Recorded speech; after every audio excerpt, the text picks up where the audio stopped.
கொஸ்டினை பார்த்துக்குங்க. அவங்க என்ன கேட்டிருக்காங்க, அலைநீளங்களின் விகிதம் கேட்டிருக்காங்க. ஃபஸ்ட்டு வாய்ப்பாடை மேலே எழுதிக்கங்க.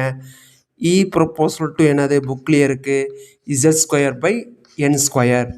இது என்ன பண்ணணும், அலைநீளம் தானே வேணும்.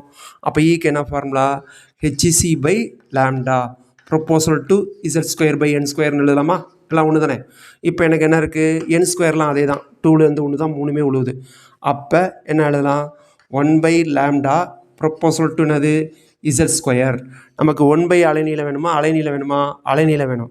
அப்போ அலைநீளத்துக்கு என்னது Z ப்ரொப்போசல் டு 1/Z². அவ்வளோதான். அப்போ நேராக வந்துட வேண்டியதான், Z ப்ரொப்போசல் டுவா. அப்போ சீக்வல்ட்டுன்னு எழுதலாம். இதோட அட்டாமிக் நம்பர் என்ன, Z 3. இதுக்கு என்னது 2, ஹைட்ரஜனுக்கு 1. அப்போ லாம்டா ப்ரொப்போசல் டு 1/Z². அப்போ 1/Z²னா 1/3² அளவு 9, 1/2² அளவு 4, 1/1² 1/1. இதுக்கெல்லாம் மீசியம் எடுத்தால் என்ன வரும், 36ன்னு வருமா?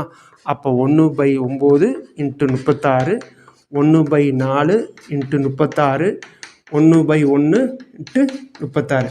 இதை அடித்தா என்ன வரும், 4. இதை அடித்தா 9. இதை அடித்தா 36. அப்போ 4:9:36.